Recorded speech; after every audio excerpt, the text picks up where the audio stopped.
How you doing, Glenn? I'm doing good. I'm so glad you could take some time out to see me from the busy tour. You're on the second leg. I came just to see you giggle.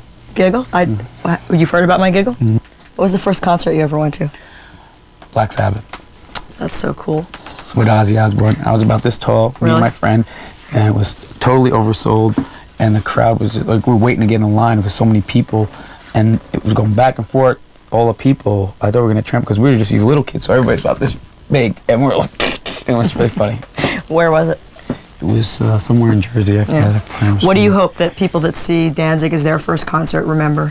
Actually, last night there was a bunch of them. It was their first Danzig concert. It was their first concert, and isn't that exciting? Yeah, they were just like pumped. They were just out of their minds. God, I can't believe what's going on. Well, in 10 years, if someone asked them what was your first concert, what do you hope they remember from the show? That it was wild.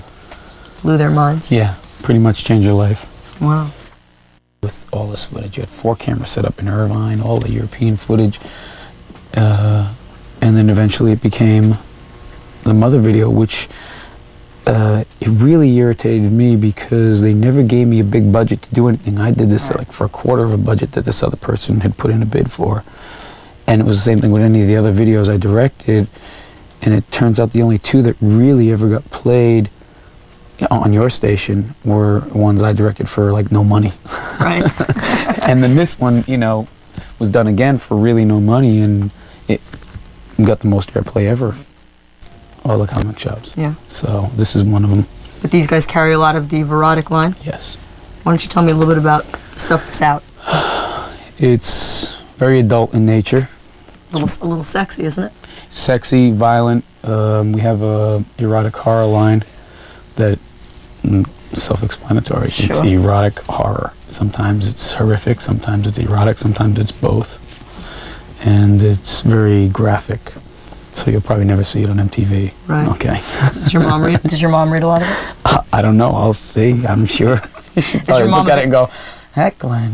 Are your parents, like, do they come to shows when you go through? The funniest is, of course, when I was growing up and doing it all, they were just like, oh, get a real job or whatever. Right. And, you know, like whenever I'd come home or whatever.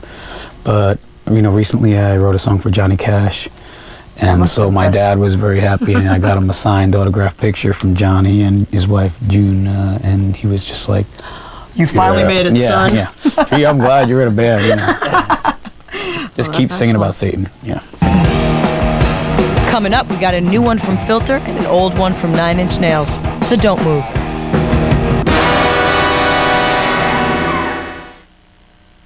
Was that the plan at the time? No, we basically, well, I'm not allowed to swear in here, but I'll just say we set out to just, what I wanted to do was shake things up instead of using the 4-letter word. Gotcha. I like that. Shake it up a little. Well, you want me to say the other word? No, let's keep it clean today, Glenn. Okay. Basically to cause trouble. Yeah. And to say things no one else was saying or didn't have the guts to say, which is still kind of what I like to do. I like to say things people don't have the guts to say or wouldn't say. They'd say it in private, but they wouldn't say it in front of people. Right. So that's the kind of stuff I like to say. So people could sort of live vicariously through you. I don't know if they can or they can't, but I have to live my own life. That's right. Do you not like talking about the Misfits? I don't mind. It's an important part.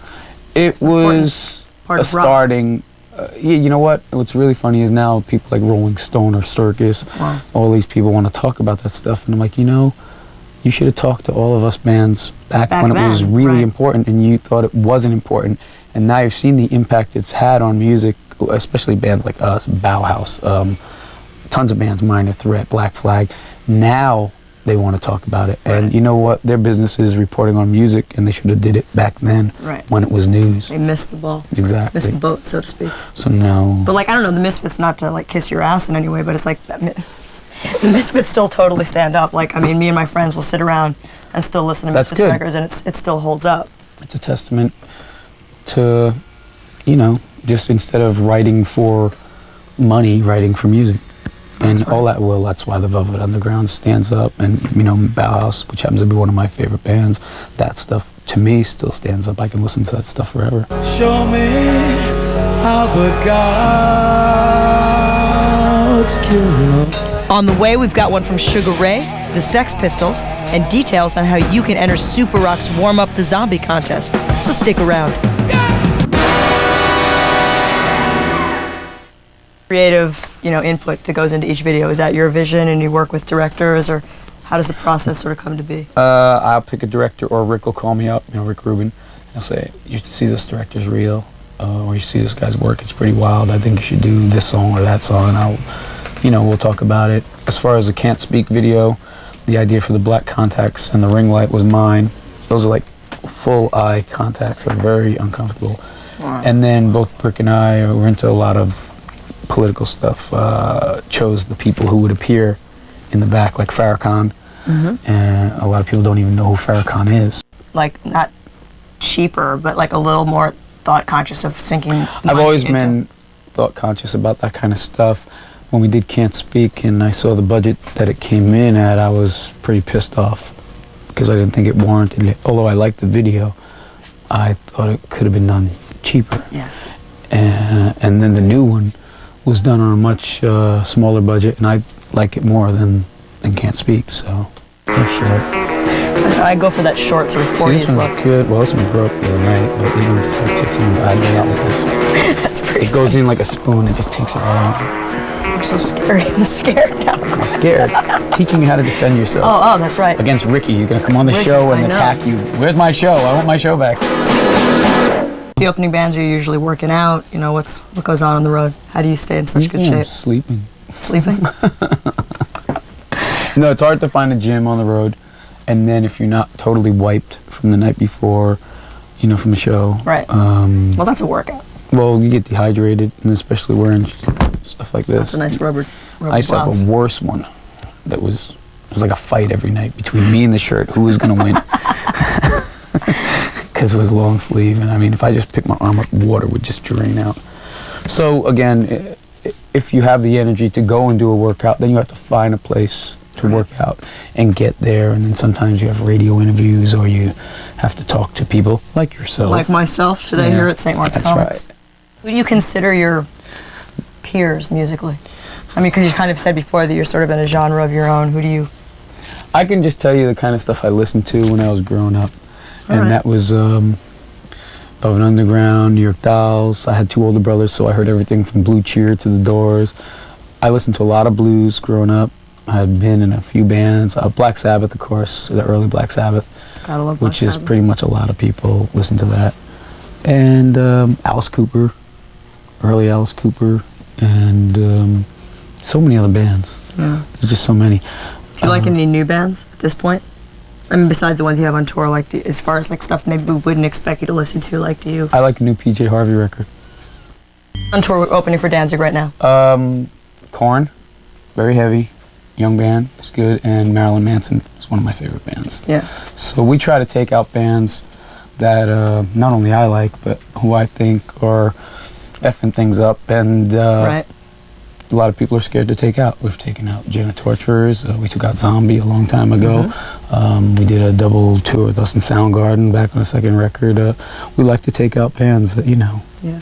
at the moment should be heard. Do you ever try to take out bands that like will kind of challenge you as far as the live show, that'll make you feel like you have to sort of, I feel like all the bands are like that. I mean, the people want to see a lot of good bands. I know a lot of bands that do what you're talking about, where they take out bands that are really boring. Yeah. So they come up and just like not even do much and just like yeah, look exactly. good. So So you're pushing the limits a little. yeah. Well, see, we've tried to, in the beginning.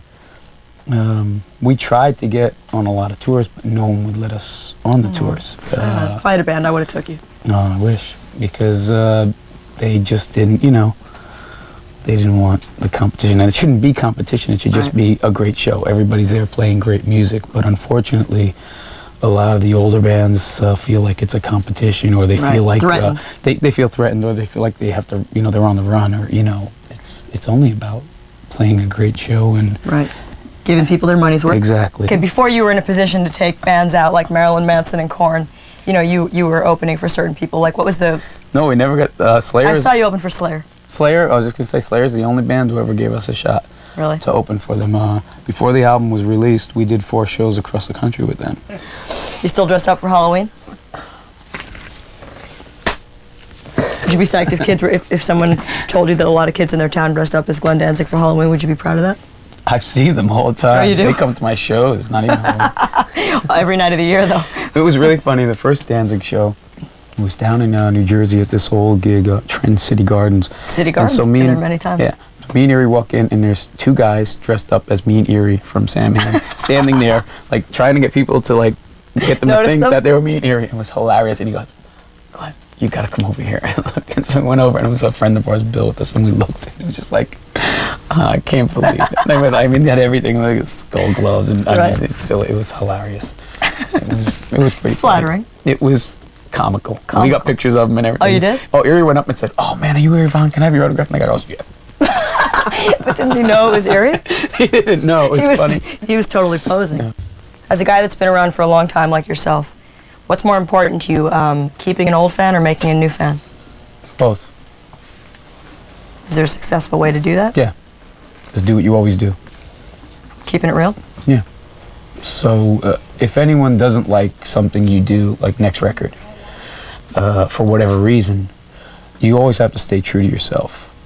When you're doing, at least this is my viewpoint. If you're doing music, you're doing it not only to make your fans happy, but you have to make yourself as a songwriter, as a creative artist, happy. What I try to do is not lose sight of what I like about music and just go off the deep end. Right. So I mean, when I write songs, I'll take some of them, play them the next day, and if I still like them after that, I'll keep them. If I don't, I throw them away. I don't ever look at them again. Yeah.